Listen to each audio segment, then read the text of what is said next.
Hey, what's up, guys? How's it going? And today's gonna be a bit of a weird video. I'm interviewing Players Guide. How's it go? Players Guide. How's it going? Good, how are you? So, I'm actually Ted from Playas Guide. It's just that I'm the only one on the Playas Guide YouTube, so most people call me Playas Guide. But we have a Twitch channel, and almost every day of the week there's a different retro gaming show on there. So my show is on Saturday nights. It's the Retro Indie Show. But I am sort of the guy behind all the operations and organizing things, and that's why you see me on Playas Guide YouTube all the time, which is where we know each other from. Well, Yeah. I guess first question: what's your current thoughts on the current, retro gaming market? Like, what's your opinions on what's going on right now? I guess. Well, there's a lot kind of going on right now. I am beginning to think that there is a cool off in the future, the not so distant future. It's coming, I think, this year, but I don't believe in the bubble theory at all, because there's no way retro games, even more so than some of the more modern disc-based stuff, will ever be completely worthless. Now, things like disc rot and bit rot are a reality, but I believe that the better investment is the older cartridge-based games, and partially for that reason,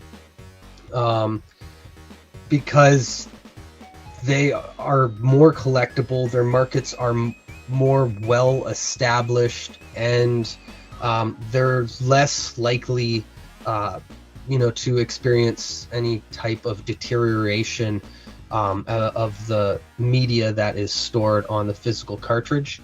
And the future, I think that a lot of us gamers realize, is going to be digital, and more of these game companies will push towards streaming services.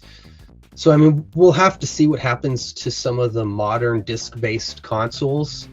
Only time will tell, but I don't think they will hold their value as well. So the retro gaming market right now is super inflated, and I think it will come back down, but it's not ever going to go back down to what it was 15 or 20 years ago, where the games were dirt cheap. There's always going to be collectors from now on, and there's always going to be sought after and rare, valuable games.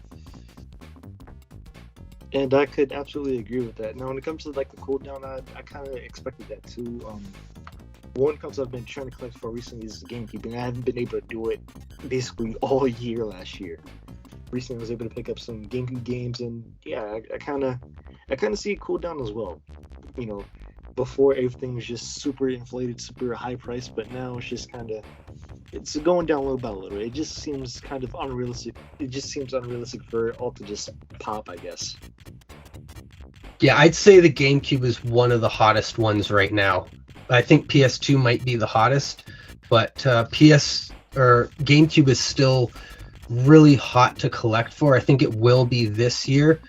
But if you're familiar with the channel, I often refer to nostalgia factor as sort of that time where people between the age of their mid-20s to mid-30s get nostalgic for a lot of things, and they got a little bit of a disposable income to invest in revisiting some of these nostalgic moments, and that really helps fuel things. And with COVID has introduced this surge, this massive influx of new interest in the hobby, which wasn't so niche to begin with going into the pandemic, but it's just really exploded, and a lot of people have taken notice in the value of games. So going out now and trying to find a deal, if it wasn't hard enough before, it's extremely hard now.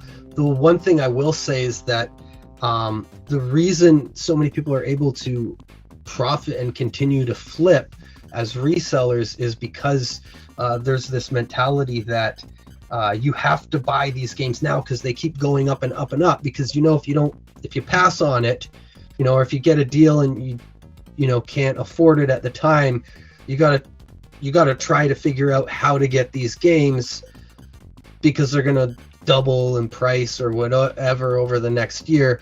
And that's, for the past 2 years, even longer for some games, that's been true. And it's frustrating for a lot of people, and it is disheartening to see that Yes. there's this skepticism towards looking at collecting now as more of an investment, but eventually somebody has to pay, right?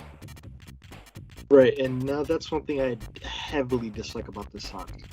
Because for me, it's mostly about nostalgia and playing games that you've never played before. I'm basically the demographic that you talked about.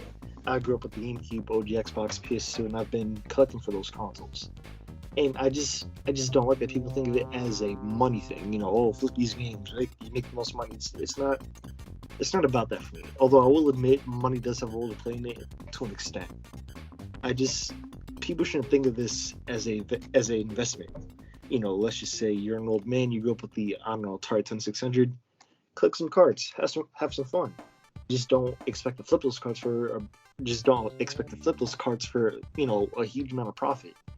I think this hobby's gotten huge, and granted, it's a good thing and a bad thing. But now we sort of have a lot of scumbags in the business. I don't mean to say it like that, but now that it's grown, it's introduced a lot of new factors like sealed games and great games and stuff. So there's actually always been some different things going on for longer than I've known, with certain things like shill bidding and some of the higher value games sort of being hoarded or controlled in the market. But now that there's more people collecting for it, there's basically just more people coming out of the woodwork who are able to cash in or take advantage of that market. And unfortunately, that's just part of the hobby becoming more established, which is one of the reasons why prices won't go down. And that's because there's so many people invested in it, whether they are passionate like you or I or not. They're invested in it, and they're in it to make a profit. So does that mean prices could come down? I certainly think so, because the average person isn't going to be able to continue to pay for some of these games that they want. So there is a threshold, right? There is a limit, and I don't think we've quite hit it yet, but we got to be getting close. A lot of it also depends on our economy and where people are at financially, and that was something that when you mentioned one of my last videos that I talked about, that I wanted to touch upon that, because I've seen so many people who are very passionate about just playing old games and have become friends of mine and have amassed impressive collections, sell out or buy back in again, or sell out or just leave the hobby altogether. And it is disheartening to see people that you develop friendships with in some of these retro gaming and collecting communities just kind of sell out and disappear off into the sunset. And I think there'll be a lot more of that, right? A lot more people entering, a lot more people are going to leave. Now's a great time to sell out if you're going to, because of where the prices are at. But more so right now, there's people wanting to get out because they're getting frustrated. It's not that they want to quit. They feel like they're being forced out. And that's where I think we all kind of need to take a step back and look at our own sort of financial situation and what is truly important to us. Because if collecting video games and retro gaming, those are things that are important to you, you will find a way to get your hands on those games. You just need to be more patient and more adaptive to the market, because there is stuff out there. And I've been meaning to, I hope I don't get it out too late, but I do want to do a video also about talking about some of the stuff that's not so hot that you can collect for right now. We talked about the Atari 2600. That's a more affordable console to collect for because it's not so popular, but the market for that has gone up over the past decade. Like overall, if you take a look at a game like ET, people, I don't know what ET is now, 10 or 20 bucks. Before, it was a game people couldn't get rid of. Yes. Now that's one thing I will absolutely agree with. Like I said, I just got back into the GameCube, but all last year I was collecting PS1 and 64 games. And I think you're right. People do need to adapt or collect for people who aren't collecting. You know, if people are going left, you go right. You know, I feel like there's other ways, but it is extremely sad to see people kind of walk out. Yeah. So I think people just, you know, you gotta. I mean, you can't have everything you want, right? You can't always have everything you want, especially when you want it in life. So if you are a person who does believe that there is a bubble, then you shouldn't be collecting or buying games at all right now. I don't think that's going to happen, and that's why I think that those people complain a lot, because they know that that's a fallacy. But the point being is that we need to set realistic goals and budgets in order to, you know, maintain our like realistic collecting habits, because I have actually also seen people who they come in hard and strong, and you know, this was more so back when like collectors forums, places like Nintendo Age were thriving places and existed. It was, and now it's on Instagram and Facebook, just kind of showing off what they have, and that, you know, really you're just spending a lot of money to buy a bunch of stuff off eBay at that point. Yeah, and I'm sorry, go ahead. And it just becomes a little bit less impressive, but it's like a rush. People get a rush from that, right? Mm-hmm. Yeah, and I was just gonna say, I mean, again, this is how, at least for me, is about, you know, playing games that I've never played before, and it's about the nostalgia. But it's another thing to buy games to, you know, flex. You know, like, oh, look at me, I got a Go-Go Hypergrinder. Oh, look at me, I got Pendragon Saga. Like, I don't think it should be about that, because you're spending tons of money on old games just to, I guess, flex or show off, and I don't think it should be about that. But people are gonna do what they're gonna do. So I actually heard a quote from Bret Hart. If you're familiar with wrestling, you know who Bret Hart is. He said he was talking about his nephew. But anyways, he was saying that sometimes the star that shines the brightest burns the shortest.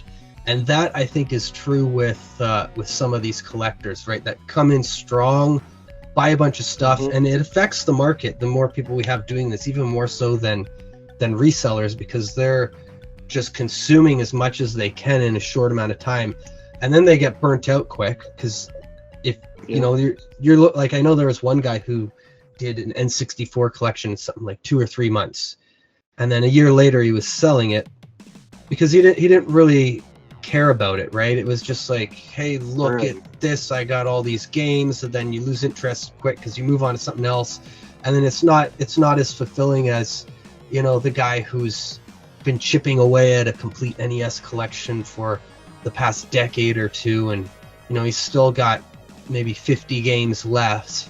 It's, you know, there's still excitement in that, even if you never get those games, or you're buying 2 or 3 a year.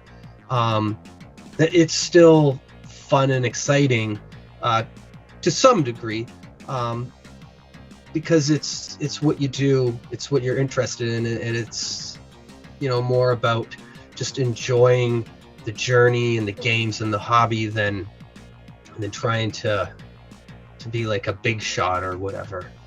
Again, it shouldn't be about flexing. It's just about collecting what you like. You know, somebody's into if somebody's into the TurboGrafx 16, they should collect for it. Again, last year GameCube was super high. People were flexing all these games and this and that, and yeah, I guess this all kind of ties along. You got the people flexing on Instagram and Facebook, then you got the resellers, and you got the people that grade. It kind of goes in a cycle, and again, you're somewhat right. I do see a little bit of a cool down this year. But my only thing is like, what's going to be the next hot system? I'm suspecting either the Wii or the 360. So I think it might be the Wii U. The Wii eventually I think will heat up a bit, but I think it'll be the Wii U because right now, well, especially last year, the Wii U was a pretty good console to collect for. It didn't go up too much in value. It's a small collection of, what is it, 162 or is it 164 games?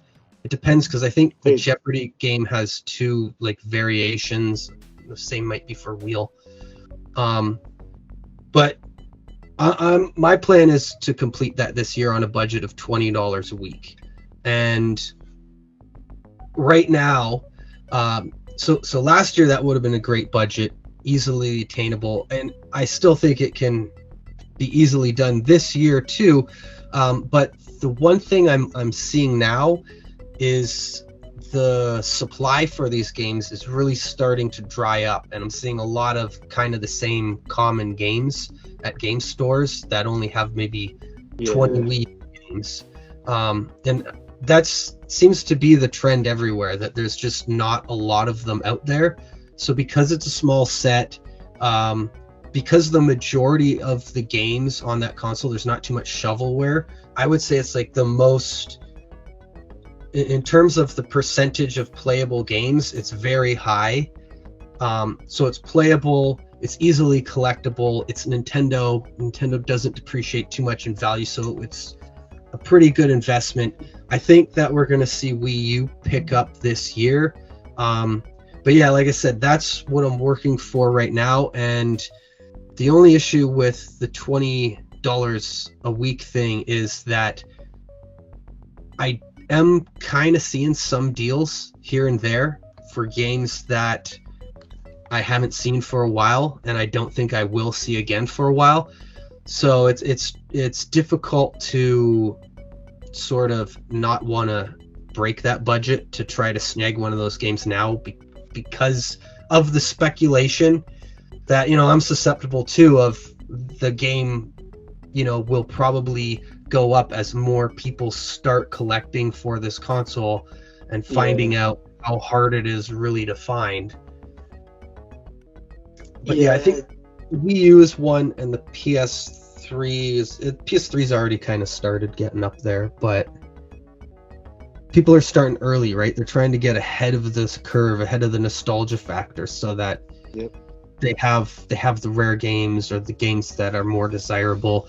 And we'll see what happens too with the PlayStation Store on the PS3. Eventually it is going to close down. They're not going to keep it open forever. Yeah, no, I mean, to be honest, I do want to get into the Wii a little bit. It just seems a little bit, I don't know, intimidating, because I don't know how much a Wii U system goes for, but I checked on eBay, it goes for like $100 or so. Then to get some of the games, I'm a bit intimidated by the Wii U at the moment. I mean, the majority of the games I could obviously play on the Switch, but it's not going to be the same as the original thing. Yeah, so the thing with the Wii, I've Wii games. I have a collection of Wii games, but I'm selective with the Wii because there's a lot of crap on the Wii that I don't have the space for, and that I think will just never have any value. That's not really playable. There's too much filler on that console for me, and that's one of the reasons. What's happening with the Wii right now is we're seeing sort of like the hidden gems, or the good or decent games that are less talked about. They're jumping in value, whereas everything else is kind of fallen wayside, and people don't want it for the same reason that I'm talking about. But it is an interesting, it is an interesting console to collect for, because there is a lot of variety and a lot of like weird sort of games, you know what I mean, that even though you might not want to Yep. play them, they're still sort of rare and you don't see them often. And there's, you know, just stuff like, I think there's a Mr. Bean game and some Chuck E. Cheese games, and they're fairly uncommon. And it's just sort of weird that that they have those on the Wii, because that was I don't think like those games really didn't need to exist, you know. Yeah, I mean, with the Wii, I kind of want to get into it. I'm starting off, kind of slow with it. It's just, same thing here. It's way too much shovelware on the Wii for me. Like whenever I start collecting for the Wii, I gotta be really careful about it. Yeah, the Wii, like I said, it can be fun, more from the collecting point, because there's so much sort of oddities and weird things, and like I get really turned on to that, especially like the NES is my favorite, and like who even knows where some of the stuff came from. But the Wii is similar to that, except it's the full set is almost double the size of the NES. So it certainly would be an intimidating feat to go after. Yeah, I'm just gonna start off slow. But you did mention something before about a $20 budget for the Wii U. I kind of do something similar, just with a bunch of consoles. Like whenever I try to go to retro gaming stores, that my budget's usually $100 to $200, typically $100. And I kind of collect, for the systems I've played the most. Like right now, let's see, GameCube, PS2, original Xbox, and Dreamcast. Now GameCube, like I said, I haven't gotten into games for it in about a year or so. The games I got recently is Metroid Prime and the Mega Man Collection. But I always try to budget things out as well. Yeah, that's good to always have a set budget, because yeah, I mean it's not that hard to go out and just dump a bunch of money on games. But long term, it's not really a sustainable method of collecting. Right. Well, I mean, me personally, I typically try to collect what I like. Like right now, I'm slowly getting into the Metroid series. I'm slowly growing a NES collection. Right now, I'm just collecting what I like. I mean, of course, price does have a factor involved. Like the other day, I saw a good price for Paper Mario Thousand Year Door. They wanted it for just $100, but I didn't get it. There's always great games available, but the thing is, when you have a budget, are you going to try to get that expensive game, or are you going to try to get as much games as possible within that budget? You know what I mean? Absolutely. Yeah, and I think more people should have that mindset, and that's part of the reason why people come in, then they try to sell for more, and then someone buys it and tries to sell that for more, and it's just become like a vicious cycle right now, and that's part of the problem why people think there might be a bubble that's going to burst. I just think that there's too many people that are in it and like heavily invested into it, that they can't afford to and don't want to take any sort of hit. The one thing that could cause a cool down, though, is possibly just things going on with our economy, where priorities change. Yep. Yeah, inflation's kind of a big deal at the moment. But yeah, I do understand what you're saying. Nonetheless, it's just kind of weird. Like I got into this around 2017 or so. That's when I started collecting, and yeah, it's just kind of weird how things sort of change. Like the GameCube, I could get an average game from me for like $30-$40. And it skyrocketed. Now it's kind of cooling down a little bit. I guess the retro gaming economy kind of changes over time. But the thing is, we have a lot more, I guess, people involved. People that like to flex their games, and people that like to flip or resell and grade. And again, I just think they're kind of in. I just think they're kind of into the hobby for the wrong reasons. But again, people are going to do what they want to do. Yeah. Well, the other thing too is if there's people that want the games, there's always somebody there that's going to be able to profit off it.